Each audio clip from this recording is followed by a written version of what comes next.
Bugün bir çox gənc öz həyat kitabını yazmaq istəyir, amma qələmi hər gün başqa bir müəllifə verir. Çünki müasir gənclərin qarşısında minlərlə seçim var. Bir gənc eyni anda öz ailəsinin təsiri altındadır, dostlarının təsiri altındadır, sosial medianın təsiri altındadır, müxtəlif ölkələrin mədəniyyətlərinin təsiri altındadır, influencerlərin təsiri altındadır, filmlərin təsiri altındadır, süni intellekt vasitəsilə yaradılan kontentlərin təsiri altındadır. Nəticədə onun daxilində çoxlu yeni kimlik çağırışları yaranır. Əvvəllər gənclərin kimlikləri az idi.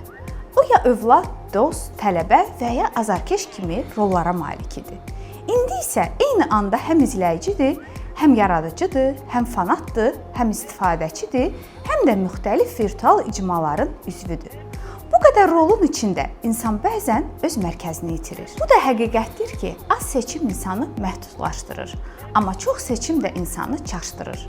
Ona görə də bu qədər seçim içində hansı mənə məxsusdur fikri problem yaradır. Sosial media onu fasiləsiz müqayisəyə məcbur edir. Gənclər hər gün vitrində uğurlu sahibkarları, məşhur blogerləri, idmançıları, milyonerləri və alimləri görərək özlərinə sual verirlər. Mən bunlardan hansına oxşamalıyam? Keçmişdə insan əsasən öz cəmiyyətinin təsiri altında olurdu. Bugün isə Amerika dəyərlərini, Koreya pop mədəniyyətini və Avropa həyat tərzini eyni anda mənimsəyir. Bu isə onun daxilində müxtəlif dəyər sistemlərinin toqquşmasına səbəb olur. Avtoritetlər zəifləyir.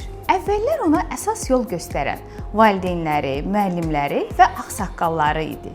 İndi isə minlərlə alternativ fikir mövcuddur. Nəticədə o kimin ardınca getməli olduğunu dəqiqləşdirə bilir. Çoxlu paralel kimliklərlə yaşayır.